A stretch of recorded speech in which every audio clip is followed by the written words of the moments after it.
మనతో పాటు పరకాల మాజీ ఎమ్మెల్యే చెల్ల ధర్మారెడ్డి గారు వారితో మాట్లాడదాం. సార్, ఎట్లా చూస్తారు? నిన్న వరంగల్ వేదికగా రేవంత్ రెడ్డి గారు ఘాటు వ్యాఖ్యలు చేశారు బీఆర్ఎస్ పార్టీ పైన కావచ్చు, కేసీఆర్ దాని మీద మీరు ఇప్పుడు ఆ ఘాటు వాక్యాలు ఇది ఏం వాక్యాలు మాకు అర్థం కావట్లేదు. తిట్ల పురాణం నేర్చుకున్నాడు ఆయన, అంతే.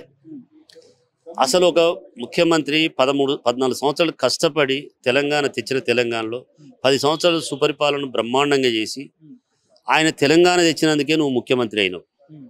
ఆ కృతజ్ఞత కూడా లేదు మీకు. ఇలా అయితే ఇలా బ్రహ్మాండంగా జరుగుతున్న దాన్ని నువ్వు మాయమాటల వల్ల ప్రజలు మోసపోయిన నీకు మ్యాండేటరీ ఇచ్చారు, ముఖ్యమంత్రి అయ్యావు. కానీ నువ్వు తిట్టాల్సిన అవసరం ఏందని అడుగుతున్నావు. నువ్వు ఇలా విజయోత్సవ సభకు వచ్చి సందర్భం లేకుండా, సందర్భానుచితం కాకుండా నువ్వు అక్కడ ఒక మహిళలను పిలుచుకొని మహిళలు చెప్పాల్సింది ఏంది, వాళ్ళని కోటీశ్వరాలుగా ఏ విధంగా చేస్తాం, నువ్వు కోటీశ్వరాలు ఎట్లయితావు అది నేర్పి అది చెప్పాల్సింది పోయి అది విడిచిపెట్టి నువ్వు మాజీ ముఖ్యమంత్రి టార్గెట్ చేసి మా పార్టీని టార్గెట్ చేసి తిట్టడం అనేది మేము కాదు, ప్రజలే గ్రహిస్తూ ఉన్నారు. కేసీఆర్ అనే మొక్కని మూలవనివ్వను, బీఆర్ఎస్ పార్టీ పని అయిపోయిందని మాట్లాడుతూ ఉన్నారు. ఇలా కేసీఆర్ గారిని రానియను అంటే వాళ్ళ చరిత్ర ఉండదండి. నేనంటున్నా కేసీఆర్ గారిని మర్పిస్తామంటే వాళ్ళ చరిత్ర ఉండదు. అంత కక్ష సాధింపులు రాజకీయంగా ఎవరికి కూడా పనికిరావు. అట్లా కక్ష సాధింపులు చేసిన వాడు నాకు తెలిసిన కాంచి రాజకీయాలలో ఎక్కువ రోజులు మనుగడ ఉండదు. నువ్వు చెయ్యి, ఒక మంచి పని చేస్తావా, లేకపోతే ప్రజలకు ఏం చెప్పదలుచుకున్నావు, నిన్న వచ్చిన మహిళలకు ఏం చెప్పదలుచుకున్నావు, నీ విజయోత్సవాలు ఏమేమి సాధించినా అని చెప్పి విజయోత్సవం అని చెప్పి చెప్పాల్సింది పోయి నువ్వు నన్ను అడ్డం వస్తే తొక్కుతా, నా అభివృద్ధికి అడ్డం, అభివృద్ధి లేదా, నువ్వు ఇప్పటివరకు రూపాయి అభివృద్ధి చేయలేను. ఆ అభివృద్ధికి ఇచ్చిన శాంక్షన్లన్నీ మాయి, ఆ అభివృద్ధికి నడుస్తున్న పనులన్నీ మావి. అభివృద్ధికి బీఆర్ఎస్ అడ్డం పడతా ఉందంట కదా సార్. అంటే నిన్న కాళోజీ నారాయణ బిల్డింగ్ను ఓపెన్ చేస్తే మేము అడ్డుపడ్డామా? మేము 4000 పెన్షన్ ఇస్తా అంటే అడ్డుపడ్డామా? మేము 2500 మహిళలకు ఇస్తా అంటే అడ్డుపడ్డామా? మేము గ్యాస్ 500కి ఇస్తా అంటే అడ్డుపడ్డామా? నువ్వు రైతులకు రైతు బంధు టైంకి ఇస్తా అంటే అడ్డుపడ్డామా? నువ్వు దేనికి మమ్మల్ని దొక్కుతావు, దేనికి డోజర్ చేస్తావు, ఏ విధంగా చేసుకుంటారండి మీరు? అసలు నీ అభివృద్ధి ఏందో చెప్పు. నువ్వు మూసీ నది అభివృద్ధి, మూసీ నది ఇక్కడ ప్రజలు ఎవరు కోరుకుంటారు, నువ్వు చెయ్యి మంచిదే.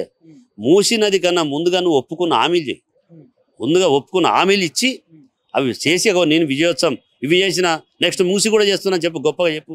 అరే చెప్పినా చేయకుండా కొత్త చేస్తాను, డైవర్షన్ పాలిటిక్స్లో పోతూ డైవర్షన్ పబ్లిక్ను తీసుకుపోతూ నువ్వు ఏదో చేయాలనుకున్నావు. నిజంగా చెప్తున్నా రేవంత్ రెడ్డి గారు, నీవు నష్టపోతున్నావు. ఫస్ట్ నీ మంత్రులను కంట్రోల్ చేయి. నీ మంత్రులు ఏం తింటాడో, ఎక్కడ పంది కుక్కలు లేకుండా గది చూడక నీ పరిపాలన మతిస్థిమితం లేకుండా చేస్తూ ఈరోజు నేనేదో చేసినానంటున్నావు.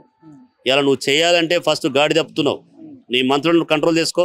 నేను ఎందుకు రారండి మంత్రులు, నువ్వు మీటింగ్ పెడితే ప్రభుత్వ మీటింగ్ అని పెట్టినావు, రాలేదు, సిగ్గు అనిపిస్తలేదా నీకు?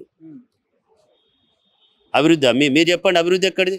అభివృద్ధికి అడ్డుపడ్డామా? ఎక్కడ పడ్డాం మేము? నువ్వు అభివృద్ధి చేసింది ఏదో చెప్పు నాకు ముందు.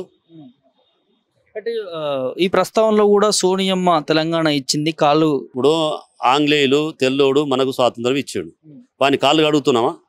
వానికి ఏమన్నా బొట్టు పెడుతున్నామా? తెలంగాణ స్వాతంత్రం తెచ్చింది ఎవరండి? స్వాతంత్ర సమరయోధులు గాంధీ గారి బాటలో పోయి తెచ్చుకున్నాం.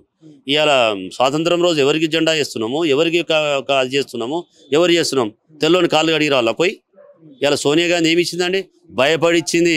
తెలంగాణలో జరుగుతున్న ఉద్యమం అన్ని పార్టీలు ఒక్కటై, పార్టీలకు అతీతంగా, కులాలకు అతీతంగా, మతాలకు అతీతంగా పోరాడి తెచ్చుకున్న తెలంగాణ ఇవ్వకపోతే మా బతుకు లేదు, మళ్ళీ మేము గెలవము, ఆడ కాంగ్రెస్ పార్టీ అధికారం రాదని చెప్పి ఇచ్చినావు, భయపడిచ్చినావు. నువ్వేంది ఇచ్చేది? మేము గుంజుకున్నాం, మేము తెచ్చుకున్నాం, సాధించుకున్నాం. ఆ సాధించుకున్న తెచ్చిన కేసీఆర్ను వదిలిపెట్టి సోనియా గాంధీ ఆ రోజు ఏమన్నావు? తెలంగాణలో సోనియా గాంధీ ఏమన్నావు? దయ్యం అన్నావు, భూతం అన్నావు, రకరకాలు తిట్టినావు. తెలంగాణ కొరకు కొట్లాడినోని నువ్వు పిస్తెలు పెట్టి కాల్చినావు. అది లేదా? నీకు సిగ్గు లేదా? అప్పుడో మాట ఇప్పుడో మాట మాట్లాడే నీకు మతిస్థిమితం లేకుండా మాట్లాడియాలి వచ్చిందంటే ఎట్లానండి? ఏ మీటింగ్ అయినా ఎక్కడ మాట్లాడినా కూడా కేసీఆర్ ప్రస్తావన అయితే తీసుకొస్తా ఉన్నా. దీన్ని ఎట్లా చూడొచ్చు? భయం, ఒక రకమైన భయం. అంటే కేసీఆర్ ఇట్లా నేను తిడితే భయపడతాడు, ఇక ఫామ్ హౌస్లో ఉంటాడు అనుకుంటాడు. కేసీఆర్ను 14 సంవత్సరాలు తిట్టనోడు లేడు. 14 సంవత్సరాలు అన్ని పార్టీలు తిట్టినాయి. 14 సంవత్సరాలు ఏ ఒక్కరోజు ఆయన భయపడలే. తిట్టోడు తిట్టుకోరా భయ, నువ్వు ఏమైనా చేసుకున్నాడు. ఆయన బాట ఏందో నడిచిండు, ఆయన సాధించుకున్నాడు. ఇవాళ తిడితే భయపడే వ్యక్తి అండి ఆయన. ఆయన ఎన్నుకున్న సైన్యం అట్లే ఉంది, ఆయన అట్లనే ఉన్నాడు. ఇవాళ నువ్వు ఎన్ని తిట్టుకో దానికి ప్రతిఫలం అనుభవిస్తావు. లగచర్ల సంఘటన మీరు కూడా చూస్తూ ఉన్నారు. కావాల్సుకొని బీఆర్ఎస్ దుండగులు ఇదంతా చేసిరని చెప్పి కూడా పదే పదే ప్రభుత్వం నుంచి ఒక మాట చెప్తా ఉంది కదా సార్, దీనికి ఏం చెప్తారు? నీ కాన్స్టిట్యున్సీలో మా బీఆర్ఎస్ పార్టీ చేయాల్సినంత అవసరం లేదు. మేము ఆల్రెడీ ఫార్మా సిటీ కింద 14,000 ఎకరాలు మేము ఫార్మా కంపెనీ మేము ల్యాండ్ ఎక్వేషన్ చేసుకున్నాం మా ప్రభుత్వంలో. మా కేటీఆర్ గారు చేసిండ్రు. మేము ల్యాండ్ ఎక్వేషన్ చేసిన దానికి అలా ఫార్మా సిటీ పెట్టాం, మేము దాన్ని మొత్తం క్యాన్సిల్ చేస్తా అని పోయి నువ్వు ఫార్మా విలేజ్ అని సొంత ఊళ్ళో పెట్టుకొని ఒక ఎస్టీలను ఒక పేదవాన్ని కడుపు కొట్టి ల్యాండ్ ఎక్వేషన్ చేసుకోవాల్సిన అవసరం ఏందండి? మేమేమో ఎస్టీలకు పట్టాలు ఇస్తాం, నువ్వో ఎస్టీలకు ఇచ్చిన భూములు లాక్కుంటావు. వాళ్ళ కడుపు గాలి వాళ్ళు గొడవ పెట్టిన అలా ఎవరి ఆధ్వర్యం ఉంటుందండి? ఎవరి ప్రోద్బలం ఉంది తెలియలేదా? 75 మందిని అరెస్ట్ చేసినావు నువ్వు, 75 మందిని అరెస్ట్ చేసినావు. 35 మందిని వదిలిపెట్టి 45 మందిని వదిలిపెట్టి 30 మందిని కేసు పెట్టినావు. 45 మంది బీజేపీ వాళ్ళు ఉన్నారు, అలా కాంగ్రెస్ ఉన్నారు. అంటే మీరు 2 పార్టీలు కలిసింది కదా. నువ్వు 2 పార్టీలు కలిసి నీకు అనుకూలంగా ఉన్న వదిలిపెట్టి నీ కాంగ్రెస్ వాళ్ళు కూడా గొడవ పెట్టిండు కదా, వాళ్ళు ఎందుకు వదిలిపెట్టినావు? వాళ్ళని వాళ్ళు రెచ్చగొట్టిండు. తప్పుడు మాటలు. రేవంత్ రెడ్డి ఉన్నాడు గొడవ చేసుకొని డైవర్షన్ పాలిటిక్స్ చేస్తున్నాడు. రేవంత్ రెడ్డి తప్పు. ఫార్మా భూముల కోసం ఇదంతా డైవర్ట్ చేస్తున్నాడు. ఇక్కడ భూములు అమ్ముకోవడం డైవర్ట్ చేస్తున్నాడు.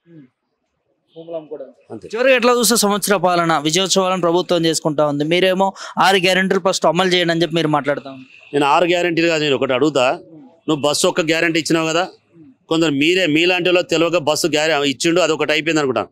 నేను అడుగుతున్నప్పుడు మీ ద్వారా బస్సులకు ఆర్టీసీకి కట్టాల్సిన డబ్బులు రేపు కట్టి ఆర్టీసీ నేను చేసిన అని చెప్పు. దానికి ₹1 కట్టవు, నేను ఆర్టీసీ బస్సు ఫ్రీ అని అంటావు. బస్సులకైతే డబ్బులు కట్టాలి కదా ఆర్టీసీకి, అదొక కార్పొరేషన్. నువ్వు ఫ్రీ టికెట్ ఇస్తున్నావు కదా, దాని డబ్బులు ఎవరు కట్టాలి? ప్రభుత్వం కట్టాలి కదా. కట్టి అప్పుడు నేను ఫ్రీకి ఇచ్చిన అని చెప్పు. నువ్వు అది సక్సెస్. నువ్వు ఒక్క గ్యారెంటీ కూడా ఇవ్వలేదు అంటున్నా నేను. మహిళలకి ఫ్రీ సిలిండర్ ప్లస్ ఇంకోటి గృహజ్యోతి కింద మీకు తెలియదు, నాకు తెలుసా అండి? ఇచ్చిండా? మీరు చెప్పండి, ఇచ్చిండా? ఇవ్వలే కదా. పథకం అయితే అమలు చేసినా అంటారు. ఏది ఇచ్చిండో నిన్న మహిళా సభలో ఏం చెప్పినావు నువ్వు చెప్పు. నువ్వు మహిళా సభలో విజయోత్సవ సభకు నేను గిది చేసిన మాటలు ఉన్నాయా? మా కేసీఆర్ను తిట్టుడుందా? ఒక్కడన్నా గిది విజయోత్సవం డ్యాన్సులు చేయమని చెప్తారు కదా, గ్యాస్ సిలిండర్ ఇస్తే అక్కనే. నీకు 2500 ఇవ్వాలని సంతకం పెడతానంటే అసలు నీ మీటింగ్ అన్నా మా వాళ్ళు లేచి అక్కడ మొత్తం మహిళలందరూ డ్యాన్సులు చేస్తారు. కోటీశ్వరం చేస్తారంట కదా సార్ మహిళలు. కోటీశ్వరం చేస్తారన్నావు కదా, ఏ విధంగా చేస్తానో చెప్పినవా? మీరు కోటీశ్వర్లు కావాలంటే ఇట్లా చేయండి అమ్మా, నేను గిన్ని డబ్బులు ఇస్తా, ఇది పెట్టుకోండి, ఇది చేస్తామని చెప్పారా? ఎందుకు చెప్పలేదు? కోటీశ్వర్లు కాదు కదా, నిజంగా మహిళలు వాళ్ళే బుద్ధి చెప్తారు.